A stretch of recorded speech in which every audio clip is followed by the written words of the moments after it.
Assalamu alaikum. Hello everyone. Welcome to our 3 minutes English spoken class. Today our lesson about 800 words for everyday life. Number 1. Wrist. Wrist অর্থ কবজি.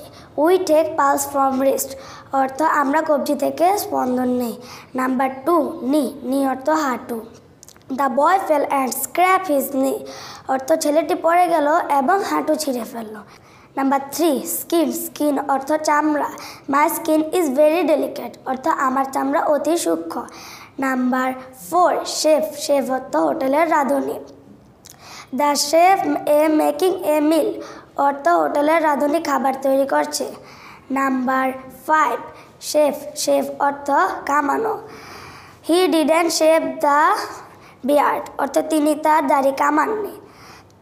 So friends, that's all. See you next video. Assalamu alaikum.